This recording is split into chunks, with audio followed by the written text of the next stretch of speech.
Assalamualaikum warahmatullahi wabarakatuh. Perkenalkan, nama saya Nadia Dewi Ramadhani. Saya nomor absen 24 dari kelas 11I. Di sini saya akan menceritakan salah satu tokoh penyebar agama Islam di Nusantara. Saya itu adalah salah satu wali songo yang melakukan penyebaran agama Islam di Jawa, yaitu bernama Sunan Kalijogo. Sunan Kalijogo diperkirakan lahir pada tahun 1450 dengan nama asli Raden Said, putra dari Adipati Tuban bernama Tumenggung Wilaktita atau Raden Sahur. Beberapa riwayat juga menyebutkan bahwa Sunan Kalijogo mempunyai beberapa nama, diantaranya adalah Lokajaya, Syekh Malaya, Pangeran Tuban, dan Raden Abdurrahman. Dibandingkan dengan wali lainnya, Sunan Kalijogo terlihat sedikit berbeda dari segi penampilan dan cara berdakwahnya. Keseharian Sunan Kalijogo yang lebih sering menggunakan pakaian khas Jawa dengan dipadukan dengan belangkonnya dalam berdakwah dan untuk mengenalkan agama Islam ke masyarakat, Sunan Kalijogo juga memasukkan nilai-nilai Islam dalam tradisi atau budaya masyarakat lokal seperti kesenian wayang dan lagu-lagu daerah. Nah, di sini saya akan menceritakan salah satu kisah dari Sunan Kalijogo atau Raden Said ini yang cukup populer di kalangan masyarakat, yaitu tentang Branda Lokajaya. Oke, saya akan memulai. Raden Said, beliau merupakan putra dari Adipati Tuban, yaitu Tumenggung Wilantika. Beliau ini sangat tidak suka dengan para penguasa yang ada di Tuban. Alasannya karena mereka sering berbuat semena-mena pada rakyat kecil. Raden Said mengkasiani mereka. Suatu ketika, rakyat yang menderita karena musim kemarau yang panjang, sementara mereka harus tetap membayar pajak yang kadangkala tidak sesuai dengan ketentuan yang ada, bahkan jauh dari kemampuan mereka. Mengetahui hal tersebut, Raden Said menghadap ke ayahandanya. Romo Adipati, rakyat tahun ini sudah semakin sengsara karena panen yang gagal. Mengapa pundak mereka masih harus dibebani dengan pajak yang tinggi? Apakah hati nurani Romo tidak merasa kasihan atas penderitaan mereka? Kata Raden Said. Ayahanda Raden Said menatapnya tajam kepada putranya. Saat kemudian dia menghela nafas panjang dan kemudian mengeluarkan suara. Said, anakku. Saat ini pemerintah pusat Majapahit sedang membutuhkan dana yang sangat besar untuk melangsungkan roda pemerintahan. Aku ini hanyalah seorang bawahan Sang Prabu. Apa dayaku menolak tugas yang dibebankan kepadaku? Bukan hanya Kadipaten Tuban yang diwajibkan membayar upeti lebih banyak. Kadipaten lainnya juga mendapatkan tugas yang serupa.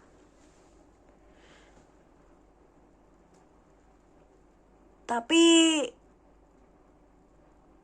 mengapa harus rakyat yang jadi korban? Sahut Raden Said. Raden Said tak meneruskan ucapannya. Dilihat dari wajah ayahnya yang berubah menjadi merah padam, pertanda hatinya sedang tersinggung, Raden Said tahu diri. Dia merunduk dan mengundurkan diri dari hadapan ayah andanya yang sedang marah. Suatu hari, dia punya niat untuk membebaskan penderitaan rakyatnya. Di saat penjaga gudang Kadipaten tertidur lelap, Raden Said mengambil sebagian hasil bumi yang ditarik dari rakyat. Kemudian ia bagi-bagikan kepada rakyat yang sangat membutuhkannya. Suatu hari Raden Said ketahuan oleh para penjaga dan dia dibawa ke hadapan ayahandanya. Sungguh memalukan perbuatanmu itu. Kurang apa aku ini? Benarkah aku tidak menjamin kehidupanmu di istana ini? Apa aku pernah melarangnya untuk makan sekenyang-kenyangnya di istana ini? Atau aku tidak pernah memberimu pakaian? Mengapa kau harus melakukan perbuatan tercela itu? Hardi Adipati Wiraktika. Raden Said tidak mengeluarkan suara. Biarlah, kata hatinya. Biarlah orang tak pernah tahu untuk apa barang yang tersimpan di gudang kadipaten itu kuambil. Biarlah ayahku tak pernah tahu kepada siapa barang-barang itu kuberikan. Ucapnya dalam hati. Pergi dari kadipaten ini, Hardi ayahanda.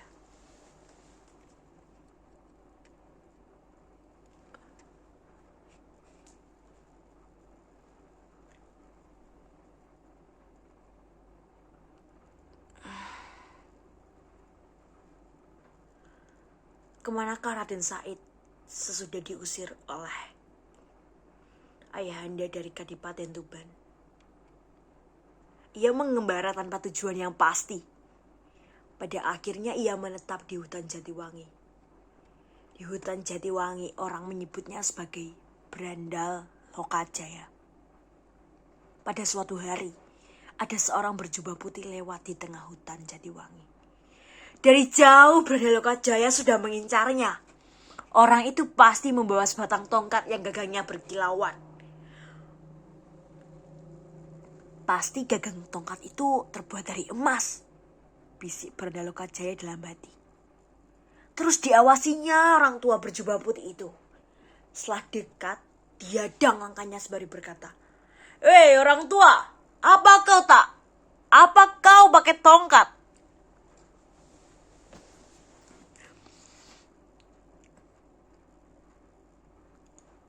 Tampaknya kau tak buta, sepatang matamu masih awas dan kau juga masih kelihatan tegar. Kuat berjalanlah tanpa tongkat. Laki berjubah putih itu tersenyum. Wajahnya ramah dengan suara lembut dia berkata, "Anak muda, perjalanan hidup manusia itu tidak menentu. Kadang berada di tempat terang, kadang berada di tempat gelap. Dengan tongkat ini aku tidak akan tersesat bila berjalan dalam kegelapan."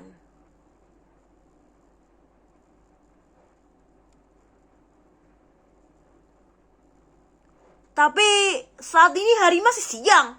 Tanpa tongkat, saya kira kau tidak akan tersesat berjalan di hutan ini, sahut Raden Said. Kembali laki berjubah putih-putih itu tersenyum arif.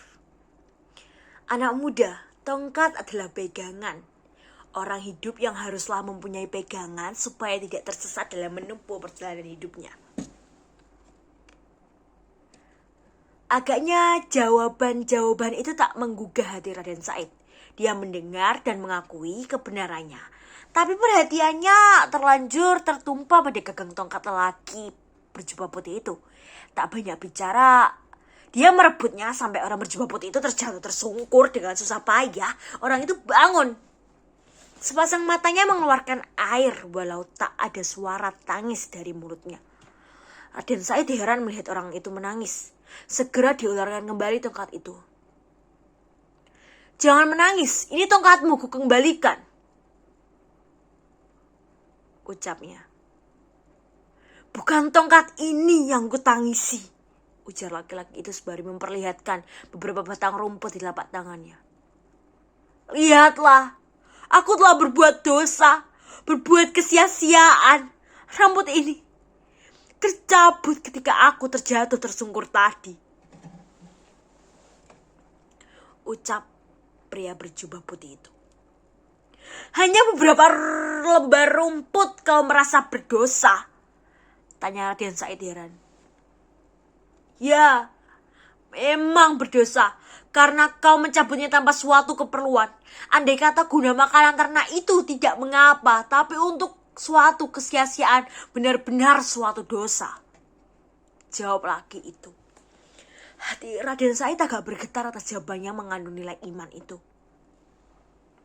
"Anak muda, sesungguhnya apa yang kau cari di hutan ini?" ucap pria berjubah putih itu. Saya mengintai harta," balasnya. "Untuk apa?"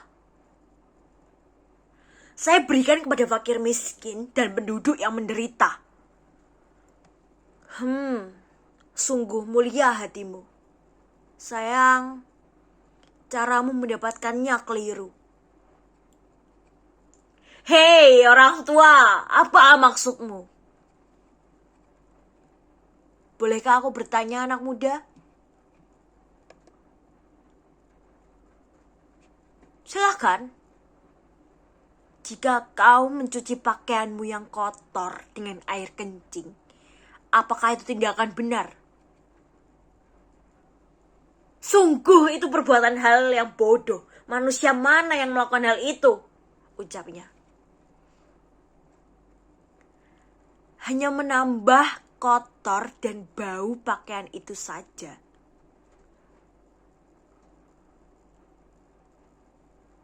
Kemudian laki-laki itu tersenyum. Demikian pula amal yang kau lakukan. Kau bersedekah dengan barang-barang yang didapat secara haram, merampok atau mencuri, itu sama halnya dengan mencuci pakaian dengan air kencing. Raden Said terdiam. Kemudian pria itu melanjutkan kata-katanya. Allah itu adalah zat yang baik, hanya menerima amal dari barang yang baik atau halal. Raden Said semakin terdiam. Mendengar keterangan itu Raden Said malu, mulai menghujam tubuhnya hatinya. Betapa keliru perbuatannya selama ini. Dari sanalah Raden Said ingin menjadi murid dari kakek tersebut. Namun kakek tersebut tidak menerimanya secara cuma-cuma. Ia memberi syarat yang harus dipenuhi, yaitu dengan menunggangi tongkat yang telah ditancapkan ke tanah sampai kakek tua itu datang. Ujian tersebut mampu dijalani oleh Raden Said selama 3 tahun dengan bersemedi di tempat tersebut. Setelah ujian berhasil, Raden Said dibersihkan tubuhnya dan diberikan pakaian yang bersih, kemudian beliau dibawa ke Tuban. Mengapa Tuban? Karena kakek tua berjubah putih itu adalah Sunan Bonang. Dan Sunan Bonang, beliau mulai menimba ilmu mengenai pelajaran agama. Dan gelar Sunan Kalijogo didapatkannya karena beliau pernah menunggangi sungai selama bertahun-tahun, yang berarti dalam bahasa Jawa, kali berarti sungai dan jaga berarti menjaga sungai. Baik, terima kasih, sekian cerita Sunan Kalijogo. Maaf bila kurang sempurna dan maaf bila ada kesalahan cerita. Terima kasih. Mohon maaf bila saya salah persepsi dari tugas video cerita ini. Semoga video cerita yang dimaksud itu sudah sesuai. Terima kasih. Bye. Assalamualaikum.